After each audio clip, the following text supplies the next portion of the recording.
Bonjour à tous. La procrastination. Ah, ça, c'est un sujet. Et puis même, c'est un mot qui est compliqué, la procrastination. Procrastiner, comme vous le savez, bien, c'est remettre à plus tard ce que l'on pourrait faire maintenant. Et c'est un comportement qui nous touche à tous les moments de la vie, dans nos études, notre activité professionnelle et même dans la sphère privée. Souvent, le fait de ne pas faire, eh bien, on va appeler ça de la fainéantise. On va prendre ça pour nous et on va s'en vouloir soi-même de ne pas avancer sur ce sujet, ce truc à faire. On va même se faire critiquer par les autres, hein, qui vont nous aussi nous traiter de feignants. Alors qu'on n'a pas vraiment décidé. C'est plutôt notre cerveau qui a décidé à notre place, comme c'est souvent le cas d'ailleurs. Quand j'étais étudiant, même pour un devoir prévu 15 jours, voire même un mois à l'avance, eh ben, je m'y mettais la veille, persuadé qu'une fois au pied du mur, la scène survie me permettrait enfin de faire ce que j'avais été incapable de faire jusque-là. Pour avancer sur le sujet, je vous propose d'observer le mécanisme de ce comportement, de remettre à plus tard, de ne pas faire ce quelque chose, cette tâche. Eh bien, c'est à cause d'une émotion. Tout ce que nous faisons est dirigé par nos émotions. Nous avons plus de facilité à faire des choses qu'on aime plutôt que des choses qu'on n'aime pas. Remarquez bien que en même temps qu'on est capable de procrastiner de façon récurrente et de façon ponctuelle, nous sommes capables aussi de faire des choses avec de l'empressement, de trop vite, excité par un projet. Là encore, il est question d'une émotion, de l'impatience, de la curiosité, de l'amusement, de l'excitation. Eh bien, quand on procrastine sur un sujet, c'est parce que soit il y a une émotion qui bloque, soit il manque l'émotion qui me permet de me mettre en mouvement. L'émotion qui bloque, c'est souvent la peur d'échouer, le regard de l'autre, lié à un manque de confiance en soi ou d'estime de soi. Les personnes perfectionnistes, par exemple, ont beaucoup de mal à commencer tant qu'ils ne sont pas assurés de pouvoir réaliser ce projet à la perfection.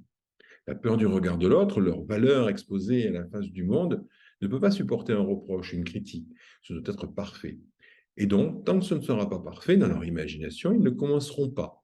Et tant qu'ils ne commencent rien, ils ne peuvent pas faire d'erreur. Youpi.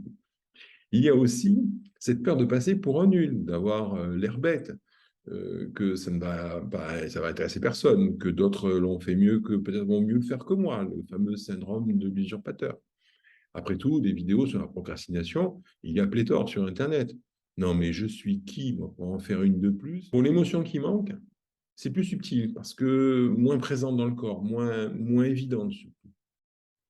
L'émotion, le stimulant qui manque, ça peut ressembler au fait de se sentir sans intérêt face à cette chose, face à cette tâche, quitte à se prendre même l'espace d'un instant pour une diva qui fait son caprice. Je me souviens de ce client qui avait une activité qui tournait bien, mais qui n'arrivait pas à facturer ses clients, à passer du temps en fait à faire des factures. Nous avons regardé ensemble ce qui le gênait dans cette partie de son activité. C'était une personne très créative, passionnée par son métier, par l'échange, très émotionnelle. Faire des factures, bah, ce n'était pas intéressant. Nous avons travaillé cette phrase en EFT jusqu'à ce qu'il puisse s'imaginer faire des factures sans connotation émotionnelle, jusqu'à ce que cette vision soit totalement neutre. Dans son cas, ça a pris moins de 5 minutes. Par la suite, j'ai su par un de ses amis venu me consulter qu'à la sortie de cette séance, cette personne, une fois rentrée chez elle, avait fait des factures jusqu'à 4 heures du matin. Visiblement, il avait un peu de retard. Donc, si je veux avancer sur le sujet, qui pour le moment est au frigo, il va falloir que je regarde ce qui me manque à moi pour le faire, pour me mettre en mouvement. Souvent, ce sont des phrases du style c'est pas rigolo, voilà, c'est pas intéressant, comme le monsieur, c'est pas intéressant, c'est pas marrant, c'est peut-être même carrément chiant. Je vous invite à vous questionner sur ce qui vous amène à procrastiner face à un projet. Prenez le temps d'écouter votre esprit pour savoir l'avis que lui a sur ce sujet. Qu'est-ce que vous vous dites? Quelles sont les pensées que vous entendez? C'est important de prendre ce temps-là. Et une fois que vous aurez entendu cette pensée qui vous fige dans l'action, à ce moment-là, bien, vous pourrez utiliser l'EFT avec cette phrase qui vous parle. Par exemple, prenons un exemple, imaginons que vous ne faites pas ceci parce que ça me gonfle. Voilà, vous entendez vous dire ça me gonfle. Eh bien, avant de commencer une séquence de travail en EFT, imaginez ce projet, cette tâche. Mettez-vous face à ça, en situation, et ressentez la sensation qui se déclenche dans votre corps. Ce moment va vous servir de repère. Donc, je vais vous proposer un exemple de ronde avec « ça me gonfle ». Dans un premier temps, on va tapoter avec le bout des doigts, le tranchant de la main, et on va répéter 3 fois, vous allez répéter 3 fois, même si ça me gonfle, je m'aime, je m'accepte comme je suis, et je me pardonne. Encore 2 fois, même si ça me gonfle, je m'aime et je m'accepte comme je suis, et je me pardonne. Même si ça me gonfle, je m'aime et je m'accepte comme je suis, et je me pardonne. Une fois cette partie terminée, on va entamer différents points, une ronde avec différents points, avec lesquels on ne va pas utiliser la même phrase, on va utiliser juste la phrase qui suscite une sensation. Ça me gonfle, et ça me gonfle. Le haut du crâne, la fontanelle, 3 fois, ça me gonfle, ça me gonfle, ça me gonfle. Vivez cette sensation. Ne la mettez pas de côté, au contraire, laissez-lui les clés, laissez-la être présente dans le corps. Plus vous serez dedans, plus vite ça partira. Le début de chacun des sons signes. Ça me gonfle. 3 fois pareil. Ça me gonfle, ça me gonfle. Et on fait pareil, on répète la phrase 3 fois sur chacun des points. Extérieur de l'œil, ça me gonfle, mais ça me gonfle, ça me gonfle. Sous l'œil, ça me gonfle, ça me gonfle, ça me gonfle. Sous le nez, entre la lèvre et le menton.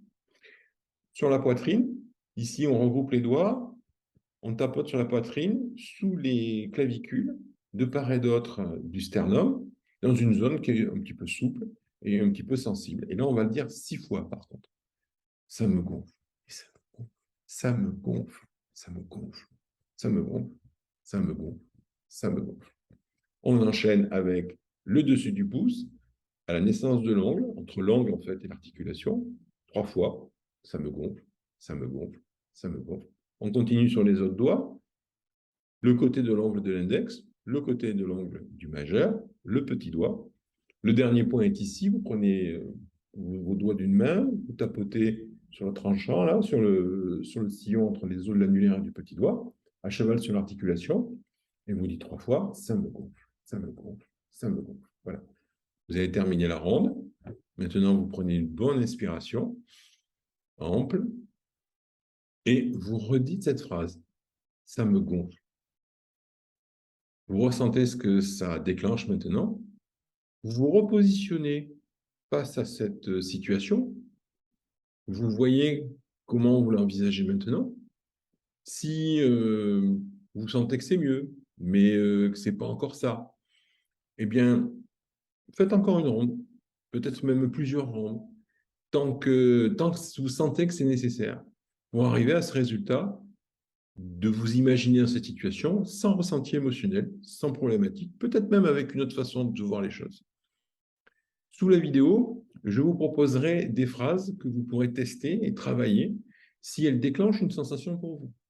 Il est inutile de travailler des phrases qui ne déclenchent rien.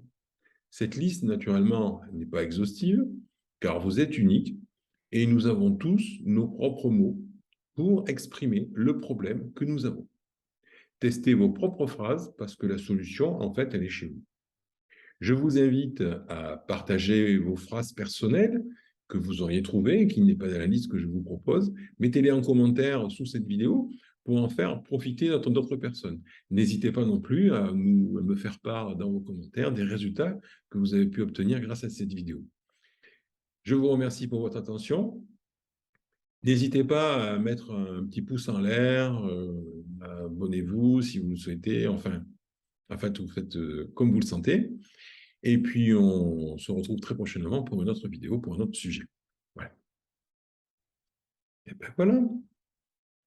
C'est plutôt sympa à faire cette vidéo. Je ne vois vraiment pas pourquoi j'ai mis autant de temps à la faire. N'importe quoi.